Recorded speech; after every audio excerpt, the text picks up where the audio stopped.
بسم اللہ الرحمن الرحیم۔ بہت دنوں کی بات ہے، ایک مسلمان سپہ سالار جس کا نام عقبہ بن نافع پہری تھا، شمالی افریقہ کا علاقہ فتح کرتا ہوا آگے بڑھ رہا تھا۔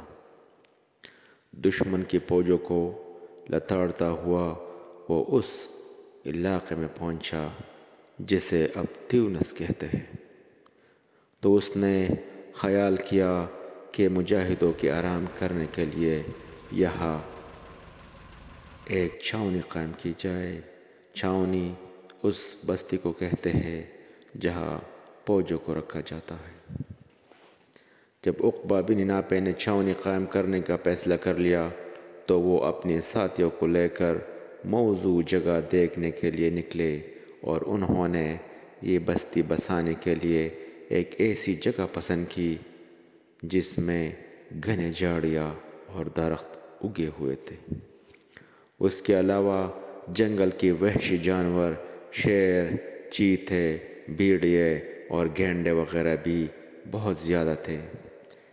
سپہ سالار نے چھاؤنی قائم کرنے کے لیے یہ جگہ پسند کی تو ان کے ساتھیوں نے کہا، حضرت یہ جگہ تو بہت خطرناک ہے، درخت اور جھاڑ جنکھاڑ تو خیر ہم لوگ صاف کر دیں گے، لیکن ان درندوں کا کیا علاج کریں گے جن کا کوئی شمار ہی نہیں؟ انہیں مارنے کے لیے تو ایک لمبا عرصہ درکار ہوگا۔ حضرت عقبہ نے اپنے ساتھیوں کی یہ بات غور سے سنی اور پھر ان سے کہا، ہم نے چھاؤنی قائم کرنے کے لیے جگہ اس لیے پسند کی ہے کہ یہاں سے اس پورے علاقے کی دیکھ بھال کی جا سکے گی۔ رہا جنگلی جانور کا معاملہ تو انشاءاللہ انہیں بھی آسانی سے بھگا دیا جائے گا۔ آپ حضرات ان کی طرف سے بالکل فکر مند نہ ہو۔ یہ کہہ کر حضرت عقبہ وہاں سے واپس آ گئے اور دوسرے دن اپنی فوج میں سے 20 آدمی ایسے چنے جن کی نیکی اور شرافت کی سب تعریف کرتے تھے۔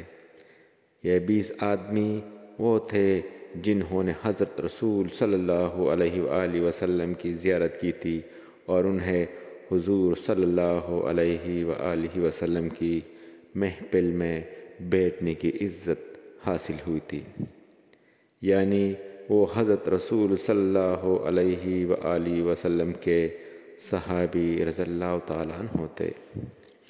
ان 20 مبارک ہستیوں کو لے کر حضرت عقبہ اس جنگل کے کنارے پہنچ گئے۔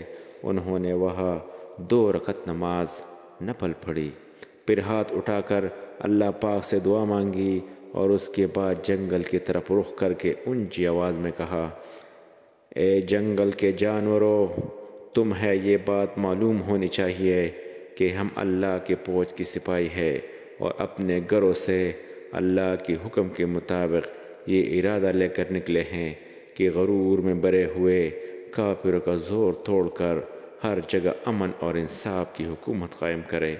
ہم نے اس جنگل میں اپنے مجاہدوں کے لیے چھاؤنی قائم کرنے کا فیصلہ کیا ہے۔